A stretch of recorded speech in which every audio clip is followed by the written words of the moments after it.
Chelsea Football Club are looking no further than down to West London. They want Ivan Toney to come in and they're currently front runners. I'm going to tell you how much he's going to cost and why Chelsea think he's the right solution, but the reservations I would have if I was them. Number two, Chelsea apparently, the board, don't know how to treat their employees that come out of the graduate scheme. Players like Trevor Chalobah, Ian Maatsen, Cucurella and Conor Gallagher are all on the sales list, and 3 of the 4 are going to be exiled from training with the squad. Yes, I can't believe I'm even saying this. Noni Madueke and Cole Palmer absolutely destroy it for the under-21s, getting 1 assist and 1 goal for Cole. I'm going to tell people to keep it calm, relax a little bit and stop setting unrealistic expectations. We'll cover their performances. And finally, we've got an update on how long Romeo Lavia is going to be out and some beautiful words from Ogochukwu where he basically reiterates why he wants to join Chelsea, why he joined Chelsea, and I'm going to tell you why this man is ready to be at Chelsea for the foreseeable future, purely based on the fact that he's got this mentality. Let's get into it. Welcome to the Kavkas View. Okay guys, that was one take. That was one bloody take, so that was impressive. I'm not gonna lie to you, normally I need 1 or 2 just to warm me up. But in this case, it was very easy because I'm really passionate about the stories we're gonna be talking about. I've got my own thoughts. I didn't even have to plan the video that much, purely based on the fact that these topics are very self-explanatory. We're gonna break them up, we're gonna talk about them. But before we do that, I need you lot to do me a massive favor. Hit the like button. I know international break is starving everyone for football content, so they're going all over the place. So make sure you support the channel and other people that want to watch this kind of content. Hit the like button. Subscribe to the channel if you're new. Subscriptions have really slowed down this month. I'm not gonna lie to you. There's only been like 200 new people added to the community. I'd greatly appreciate if you're new, you made it this far, you subscribe. And thank you very much for watching, guys. The ones that religiously come back and watch every time. So now we're gonna move. Story number 1 starts with Ivan Toney. So Ivan Toney has been banned from football until January. He's not been training until September. So any moment now he should be returning back. But it looks like Chelsea are talking to his representatives amongst other clubs to acquire the talent of the England international. He's 27 years old nearly. He's going into the peak of his career. He's proven, and apparently he's one of Pochettino's shortlisted players. One of the reasons Poch really likes him is due to his nature of being proven within the Premier League. So not just a proven goal scorer, but proven within the league. It's something that he's very big on. If you've done it in the Prem, he believes that's one additional step closer to you being a success within Chelsea Football Club, which makes sense. However, the fee that Brentford are asking for, big man, it don't make sense. And this is the problem that we're going to get when you buy from Premier League. Number 1, clubs all have money. And number 2, when you're taking their greatest asset, one problem arises and one problem will repeatedly arise. They want big bucks and they want £80 million sterling for Ivan Toney. What I'm going to say is, Toney is a very good player. Toney is very complete. However, I've got 2 reservations. Number 1, can we go on the market and get someone cheaper of the similar quality or maybe even more proven within the Champions League? I think we can. £80 million for a striker is crazy. For example, I would say Gonzalo Ramos is just as good, in my personal opinion. The one that just joined PSG with an option to buy, I don't think that option is going to get activated. He's just one of a few names. Individuals will be looking at Lautaro Martinez, who I'm not convinced by, but he's getting an ample amount of goals. And the reason I'm not convinced is because of the same worry I have with Toney. We play with one number 9.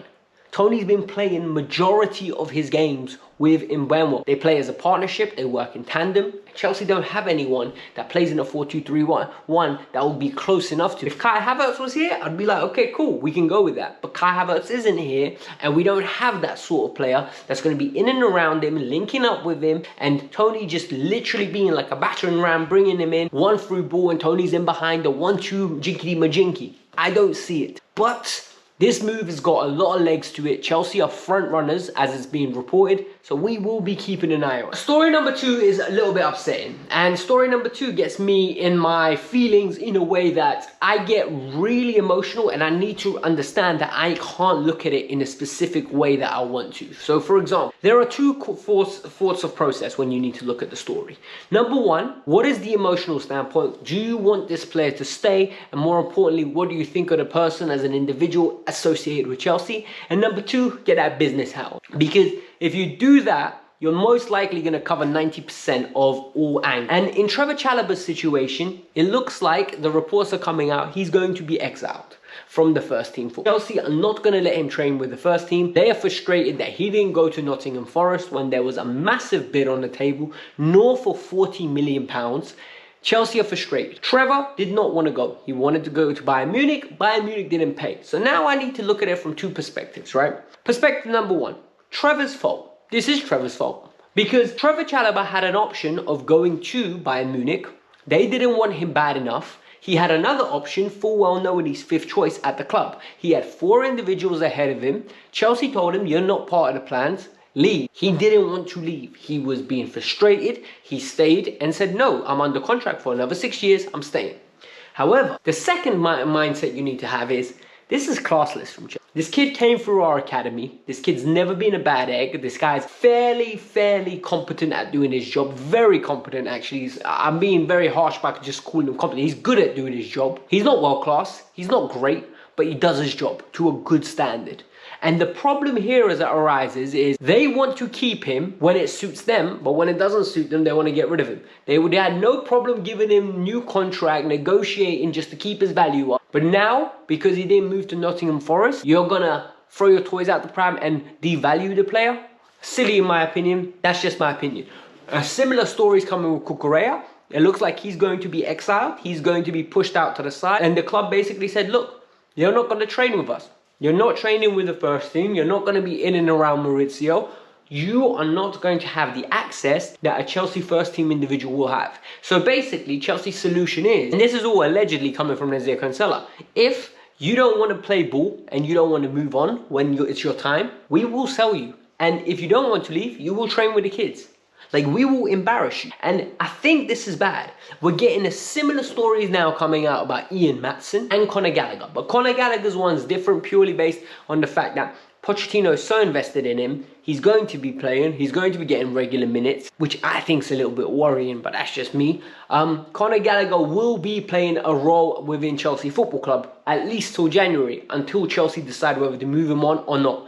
With Ian Maatsen, I don't understand it. Ian Maatsen, in my opinion, is better than Ben Chilwell. Ian Maatsen, in my opinion, at left back is better than Levi Colwill. He literally enables us to be very aggressive. And what Udogie is doing at Spurs, we could be doing with Ian Maatsen. But yet, they don't want to do it. So I just think the treatment of our young players from our owners is becoming a little bit disgusting. I don't like it. But at the same time, I'm very neutral with it purely based on the fact that we got to balance the books and we need to look at it from a business standpoint. Sometimes you need to move these players on. Some of them just aren't good enough to be regular starters. For example, Chalobah, I wouldn't say he's a regular starter. Cucurella at this moment is not a regular starter.